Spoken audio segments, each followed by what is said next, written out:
শুধু দর্শকবৃন্দ, কুমারী সৌধী যাত্রা সংস্থা তথা কুমারী হরিনাম কীর্তন উৎসব কমিটির পক্ষ থেকে যাত্রার দর্শকবৃন্দকে জানাই হার্দিক অভিনন্দন। অখণ্ড নাম কীর্তন উৎসবের চতুর্থ দিনে আমাদের এবছরে অর্থাৎ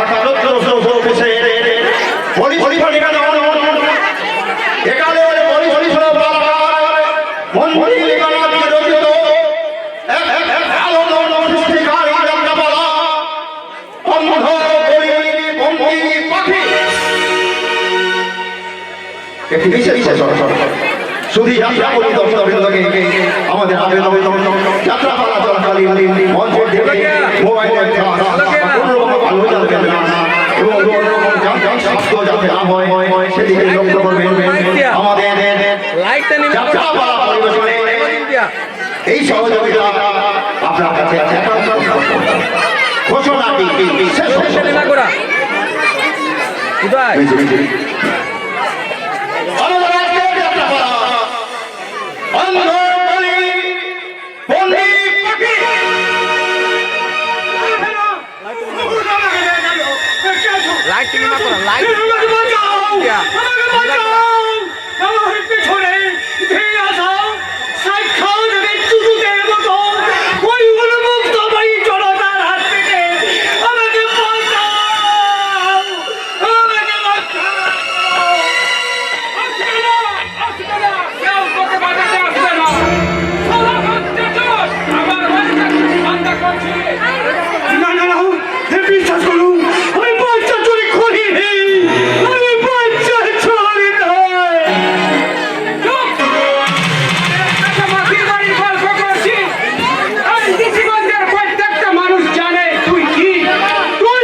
পরিচয় দিয়ে থাকি তাহলে এই কি তার নমুনা?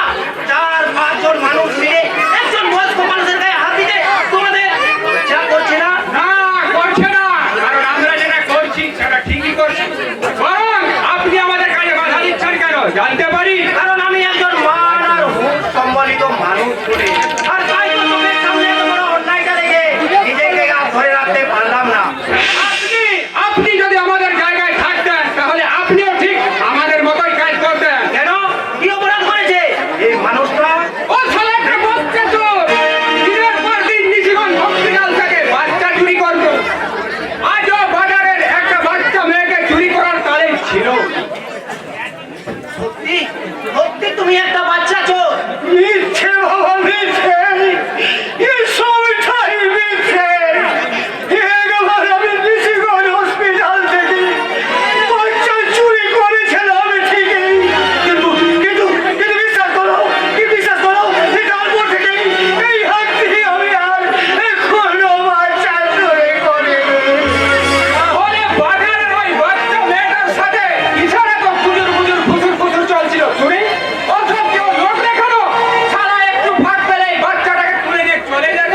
সত্যি সত্যি তুমি একজন বাচ্চা চোর?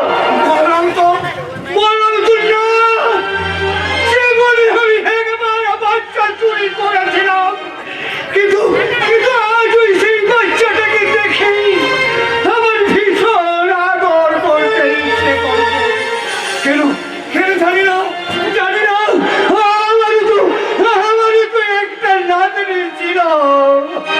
কি কোথায় সে? হারিয়ে গেছে বাবা, হারিয়ে গেছে। আর বোধহয় এই সন্ন্যাসীত বুকে শান্তির বাড়ি দাঁড়াতে ফিরে আসবে না।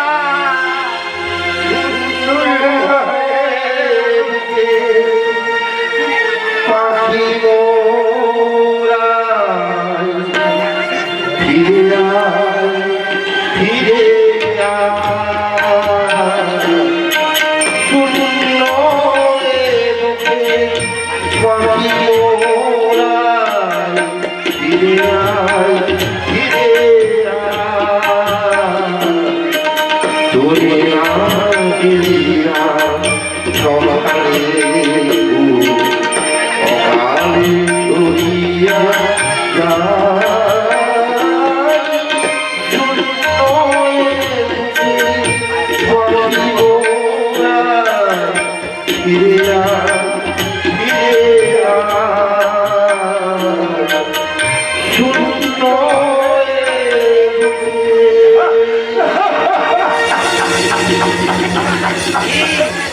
এখনো কি একে ছেলে ধরা বলে মনে হয়? ছেলে ধরার চোখে কখনো কি জল দেখেছো, শুনেছো? তার বুকে প্রিয়জনকে হারাবার হাহাকার। শোনোনি, শোনোনি, শুধু তোমরা কেন, এই জগতের কেউ শোনেনি। তবু আমরা ভুল বুঝে এই মানুষটার উপর চড়া হয়েছিলাম একে মারবো বলে। বাবা, বাবা, এদের সকলের হয়ে আমি আপনার কাছে হাত জোড় করে ক্ষমা চাইছি বাবা। যদি ক্ষমা চাইবার কি আছে বাবা? আমি তো একজন সত্যি অপরাধী। তাই তো শাস্তি আমার পাও না। তুই কে বাবা? আমি একজন সত্যানুসন্ধানী সাংবাদিক। ঘুরে ঘুরে সত্যটাকে খুঁজে বেড়াই, আর তারপর আমার লেখনের মাধ্যমে সেই অজানা সত্যকে তুলে ধরি এই দেশের আপামর জনগণের কাছে। তাহলে বাবা তুমি ভালো না এই নিশিগঞ্জের বুকে জমে থাকা পাপের অন্ধকার থেকে আসল কারণটা খুঁজে বার করে জনগণকে জানাতে পারো না। দিনের পর দিন এই নিশিগঞ্জ হসপিটাল থেকে যে সকল বাচ্চা চুরি হয়ে গেছে তারা কোথায় গেছে? কোন অন্ধকারে খাঁচায় তারা কারা ঝাপটে চিৎকার করছে? পারো না বাবা, তুমি তো দিশাল হলে ঠিকানা দিতে। আলোর ঠিকানা দিতে পারবো কিনা জানি না, তবে আমি চেষ্টা করব ওই অন্ধকার জগতে হারিয়ে যাওয়া সেই সব বন্দি পাখিদের খুঁজে বার করতে। তারপর আমার লেখনের মাধ্যমে লিখবো এক শ্রেষ্ঠ সামাজিক কাহিনী, যার নাম দেব অন্ধকারে বন্দি পাখি।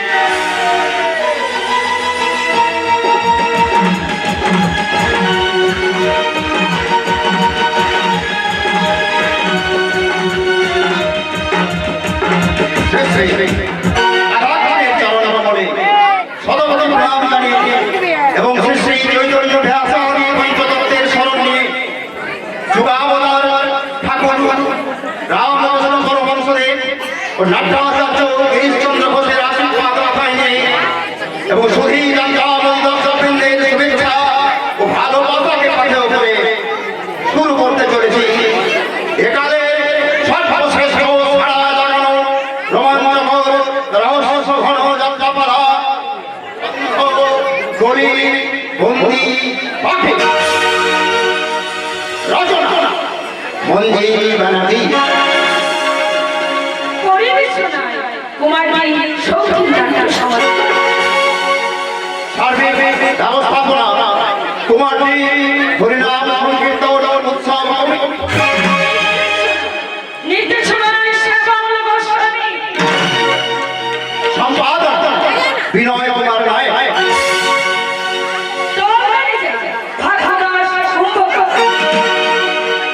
কোষাধ্যক্ষ গণেশ কুম্ভ, রূপায়ণ আলো ও ধ্বনি আশীর্বাদ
সাথে নিয়ে আমি একেবারে হাঁপিয়ে উঠেছি। কেন?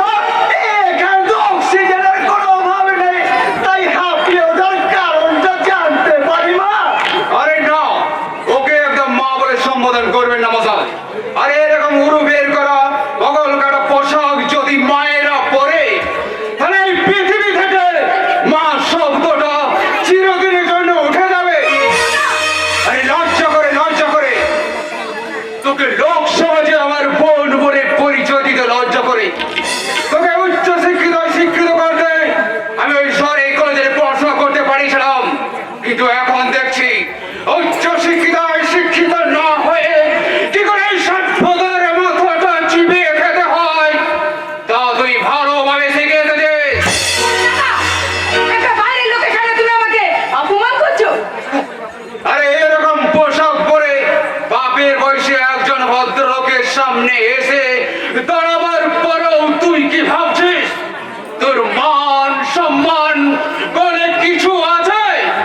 আরে এভাবে ওনাকে আর বলবেন না স্যার, সত্যি তো আমি বাইরের লোক, আমি বরং পরে আসবো।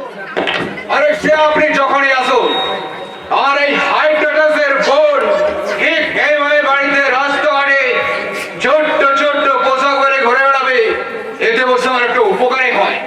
উপকার? হ্যাঁ উপকার।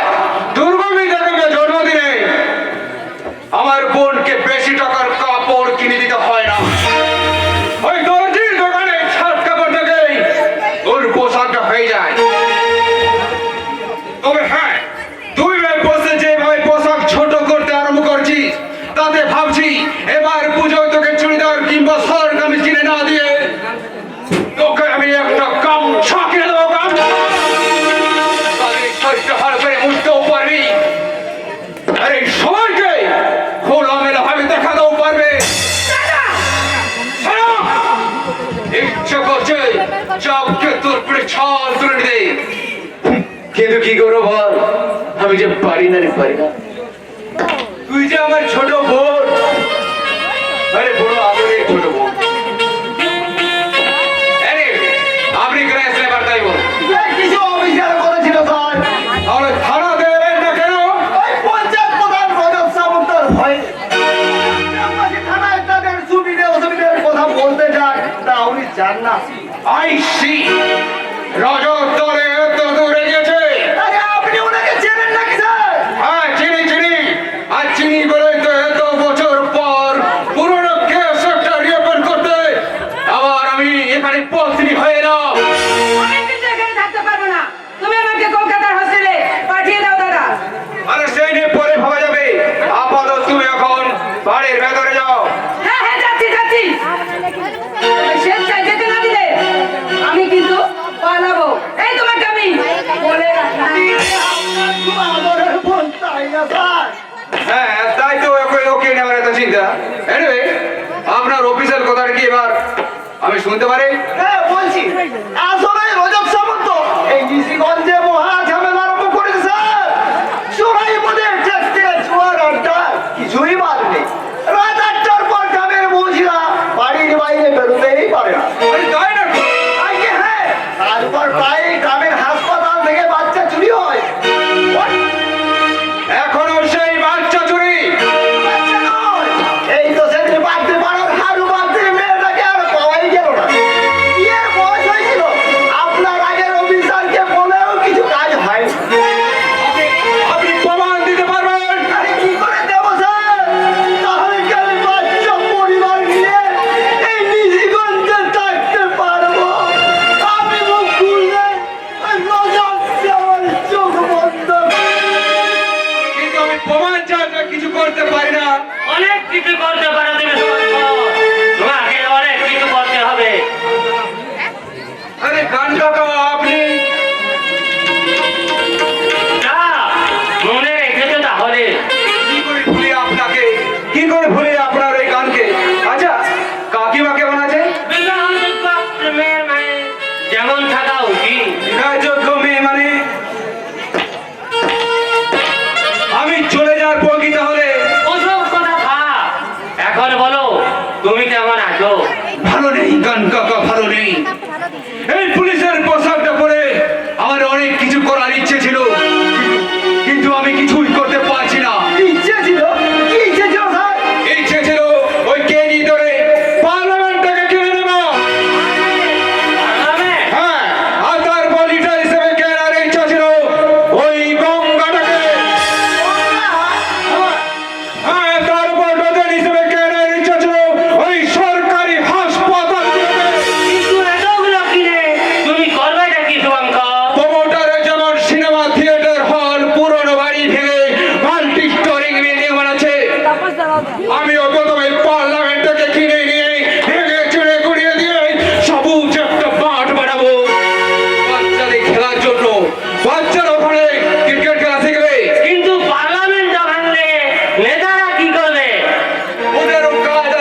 পশ্চিমবাংলাকে বাঁচাতে হলে সভ্যতার অক্সিজেন চাই, শৃঙ্খলার স্লাইন চাই, মহানতার রক্ত চাই। নারী দ্বীপে পশ্চিমবাংলার পাঁচ রেটটা দেখাতে চাই। প্রজাদের মতো সন্তানগুলোকে যে শাস্তি দিতেই হবে, তা না হলে যে অন্ধকারের মন্দির পাখিরা কোনোদিনই মুক্তি পাবে না। আপনি কি বলছেন? আমি বলছি, আপনি নিশিগঞ্জকে বাঁচান স্যার, নিশিগঞ্জকে বাঁচান। শুভঙ্কর, তুমি তো জানো আমি আর তোমার কাকিমা বুকের মধ্যে যে আগুন জ্বলে এতগুলো বছর বেঁচে আছি, সে আগুন তুমি নেভাবে না বাবা? বলো, নেভাবে না? ওই আগুনটা তো নেভাতে হইতো আমি আবার এই ডিসিগঞ্জে ফিরে এসেছি কান কাকা। কিন্তু আমার মতো সামান্য পুলিশ অফিসার কি করতে পারে বলুন তো? তাই বলে তুমি হয়ে যাবে কান কাকা! তোমার কর্তব্যকে? কান কাকা! তুমি না কথা দিয়েছিলে? হ্যাঁ কান কাকা, আমি কথা দিয়েছিলাম আজ থেকে 20 বছরকে সামান্য হাবিলদার হিসাবে আমি যদি নিশিগঞ্জে পোস্টিং নিয়েছিলাম, সেই দিন কান কাকা আমি কথা দিয়েছিলাম যদি অন্যায়ের বিরুদ্ধে আমি কোনোদিন প্রতিবাদ করতে পারি, আমি যদি ওসি হই এই নিশিগঞ্জে কোনোদিন ফিরে আসতে পারি, সেই দিন আমি এই অন্যায় অবিচারের প্রতিকার আমি করবই করবো। তাহলে করো প্রতিকার। নিশিগঞ্জের গ্রামবাসীদের কিন্তু আমি কি পারবো কান কাকা? আমি কি পারবো? তোমায় হবে হবে হবে